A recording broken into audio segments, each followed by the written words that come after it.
4 లైన్ల ఆర్ఓబీ నిర్మాణం పూర్తి చేసేలోపు పాదచారులకు ఇబ్బందులు లేకుండా మెడికల్ కాలేజీ వైపు ఫుట్వేర్ నిర్మించాలని నగర ప్రజలు కోరుతున్నారు.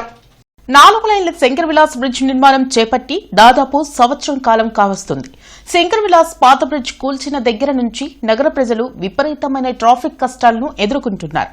జీజీహెచ్ కు వెళ్లాలన్నా, ఆసుపత్రులకు వెళ్లాలన్నా, మెడికల్ కాలేజీకి వెళ్లాలన్నా ప్రజలు, విద్యార్థులు పలు ఇబ్బందులు పడుతున్నారు. ఇది గమనించిన కేంద్ర సహాయ మంత్రి పెమ్మసాని చంద్రశేఖర్ 2027 జులై నాటికి బ్రిడ్జ్ నిర్మాణం పూర్తి చేయాలని కాంట్రాక్టర్లను ఆదేశించి ఆ మేరకు పనులు చేయిస్తున్నారు. కానీ భవిష్యత్ అవసరాలను దృష్టిలో పెట్టుకుని శంకర్ విలాస్ ఆర్యూబీ నిర్మాణం చేయాలని కూటమి ప్రభుత్వం పూనుకుంది. కానీ పాదచారులు నడిచి వెళ్లేందుకు ఫుట్వేర్ నిర్మించడం వలన విద్యార్థులకు, పాదచారులకు సౌకర్యవంతంగా ఉంటుందని ఆ దిశగా ఆలోచన చేసి నిర్మాణం చేయాలని స్థానికులు కోరుతున్నారు.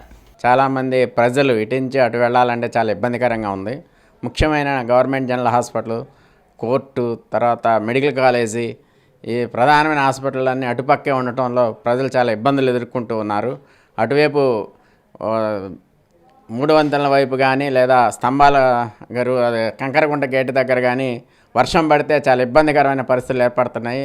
నీళ్లు నిలబడి వెళ్ళడానికి అంతరాయం కలుగుతూ ఉంది. అలాంటి పరిస్థితుల్లో మొత్తం తిరిగి పట్టాపురం బ్రిడ్జ్ మీదుగా వెళ్లాల్సిన పరిస్థితి ఏర్పడుతుంది. ఈ మధ్య ఈ ప్రజల యొక్క ఇబ్బందులను దృష్టిలో పెట్టుకుని బ్రిడ్జిని చాలా త్వరగా పూర్తి చేయాల్సినటువంటి అవసరం ఉంది. అదేవిధంగా మెడికల్ కాలేజీకి, బ్రాడీపేటకి మధ్యలో ఒక ఫుట్పాత్ బ్రిడ్జిని నిర్మించినట్టయితే ప్రజలు ఈజీగా నడిచి వెళ్ళే వాళ్ళకి అవకాశం ఉంటుంది. నడిచి వెళ్ళే వాళ్ళకి చాలా ఇబ్బందికరమైన పరిస్థితులు ఏర్పడుతున్నాయి. అది భవిష్యత్తులో కూడా చాలా ఉపయోగకరంగా ఉంటుంది. కాబట్టి ఒక ప్రత్యేక బ్రిడ్జిని మెడికల్ కాలేజీ నుండి బ్రాడీపేట వైపు వాకింగ్కి నిర్మించినట్టయితే ప్రజలకు చాలా సులభతరంగా ఉంటుంది. అండర్ గ్రౌండ్ బ్రిడ్జి ఇచ్చినట్టయితే మనకు ఆ ఇబ్బంది ఉండేది కాదు. ఆ బ్రిడ్జ్ ఇప్పుడు కట్టడం లేదు కాబట్టి దానికి ప్రత్యామ్నాయంగా కనీసం చాలా తక్కువతో ఖర్చుతో కూడుకున్నది అది. కాబట్టి మెడికల్ కాలేజ్ నుంచి బ్రాడీపేట 4వ వార్డు రోడ్డుకి కానీ 3వ వార్డు రోడ్డుకి కానీ కనెక్షన్ ఇచ్చినట్టయితే మనకి ఈజీగా ప్రజలు అదరించి ఇదరికి వెళ్ళడానికి అవకాశం ఏర్పడుతుంది.